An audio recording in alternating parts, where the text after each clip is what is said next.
Hey y'all, it's Megan, and today I'm sewing up my Goldie tank pattern.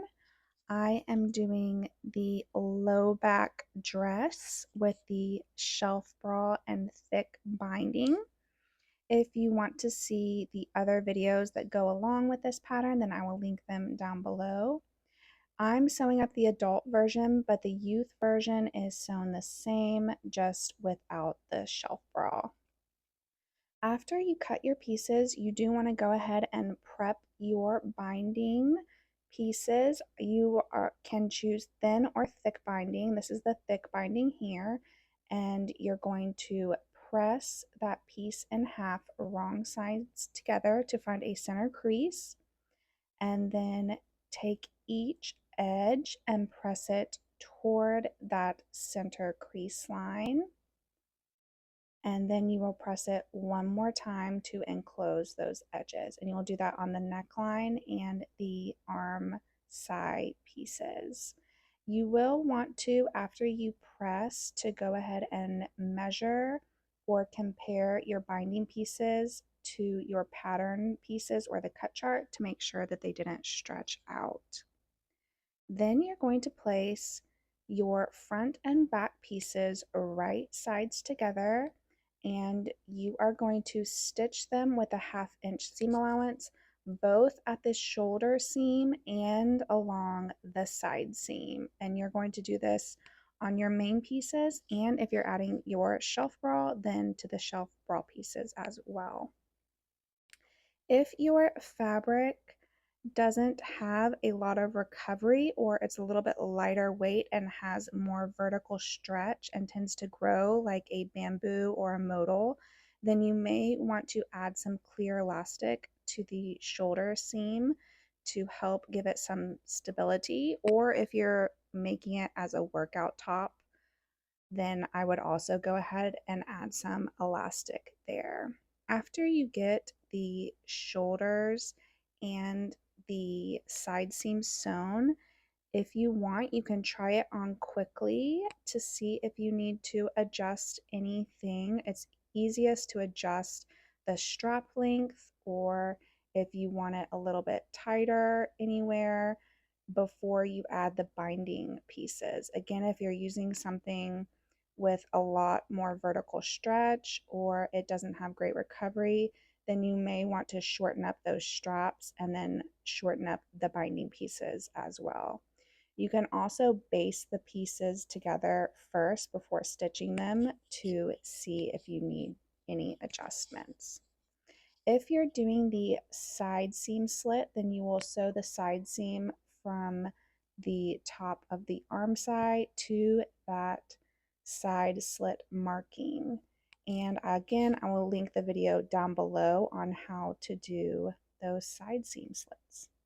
If you're doing the shelf bra, then you can set those pieces aside for a moment, and you're going to take your shelf bra elastic and you're going to overlap the ends by a 1/2 inch, and using your sewing machine you're going to stitch them together using a wide zigzag.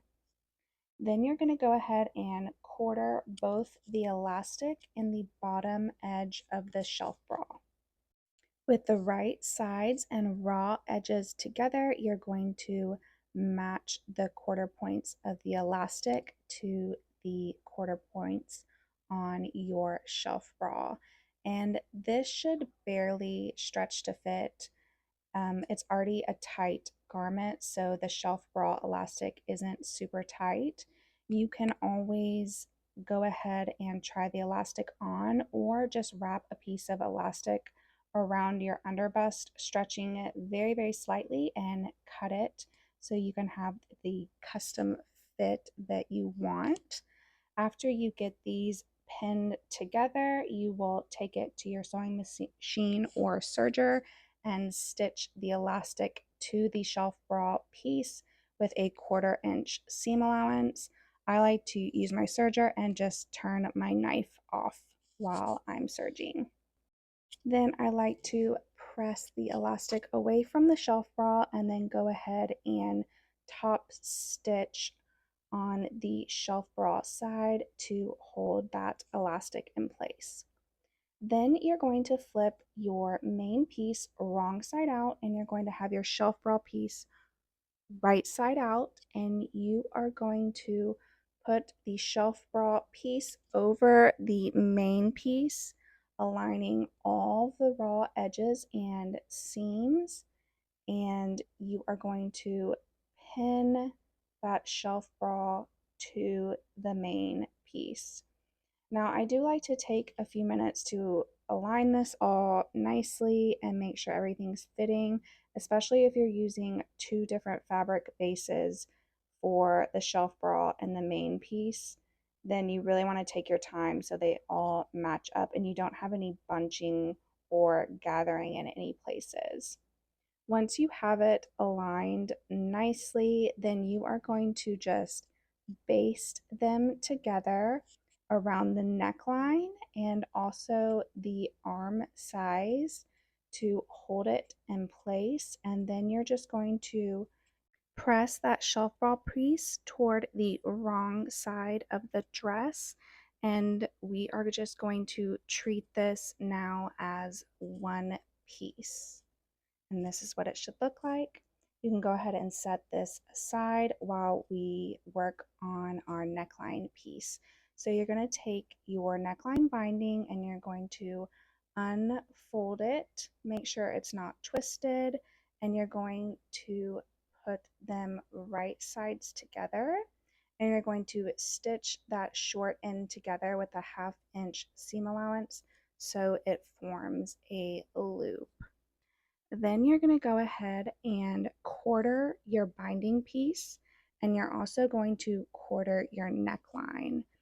When I'm doing the low back option, I like to go ahead and split it into eighths since it's a little bit longer. That way I make sure that my binding piece is then with the right side of the binding to the wrong side of your main piece, you are going to match those quarter, or if you did eighths points together, aligning those raw edges. Again, the right side of the binding should be on the wrong side of your piece. Now, this binding is not like a band where it should be stretching a lot. The binding was calculated at 90% of the opening, so it should just stretch a little bit. The binding is just to finish the edge. It's not to pull it in super tight like a band. Once you get it all pinned together, then you're going to take it to your sewing machine and you are going to stitch into that first crease on the binding piece. So if you're doing the thick binding like I am here, then it's going to be 3/4 of an inch away from the raw edge. And if you're doing the thin binding, then it'll be 3/8 of an inch away from the raw edge.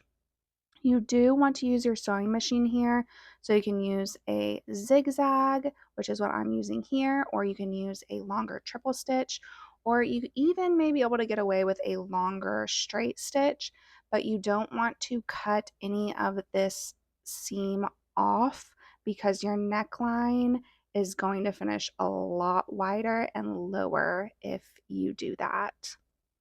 Once you have it all stitched in place, then you are going to press that binding piece toward the right side, and you're going to refold all the edges and you're going to fold it over the neckline just like this, and you will again pin it in place.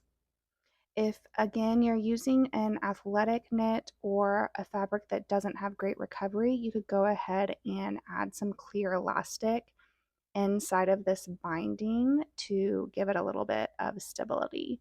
Then you're going to take it back to your machine. You can use your sewing machine or your cover stitch, and you are going to edge stitch the binding in place. You do want to use a stretch stitch here. So again, using a zigzag, a longer triple stitch, or your cover stitch to edge stitch this binding in place.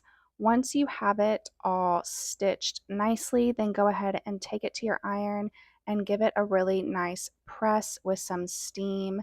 Steaming the binding is going to be really important because it's going to help everything snap back into place after we've been manipulating it a little bit while stitching.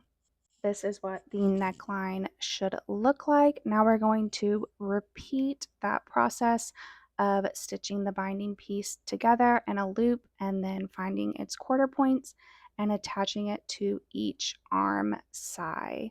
So again, the right side of the binding piece should be on the wrong side of your main piece, and then you're going to match those quarter points and raw edges, and you're going to stitch it with either a 3/4 inch seam or a 3/8 inch seam, depending on if you did the thick or thin binding. You will notice if you do the thick binding, then the binding pieces on the arm side and the neckline will overlap at the top edge of your strap. Once you have this sewn, you're going to again press it to the right side and refold the binding piece over that raw edge and pin it. Again, if you did the thick binding like me, you can see that the binding pieces are overlapping each other at the top of that shoulder seam and along the top edge of the shoulder. Then once everything is pinned in place, then you will take it to your machine and you're going to edge stitch it just like we did the neck, either with your cover stitch machine or a stretch stitch on your sewing machine, and do this to both sides of the arm side. Then again, take it over to your ironing board and using your iron on the steam setting, go ahead and press the neckline and the arm sides really well with that iron. The final step is going to be to press the bottom hem a 1/2 inch toward the wrong side and then edge stitch it in place using your favorite stretch stitch on your sewing machine or your cover stitch machine. And then your Goldie tank is all complete. This is such a quick sew and it is so cute and easy to wear. I love that you can get so many different looks out of using contrasting binding or the thinner thick binding and the low and the scoop back. I hope you love this as much as I do. And of course, if you have any questions, then you can go ahead and leave them down below and I will try to answer. Of course, if you make a Goldie, we would love to see it posted in our Facebook group or on Instagram at Made for Mermaids, hashtag Made for Mermaids pattern, hashtag Goldie pattern.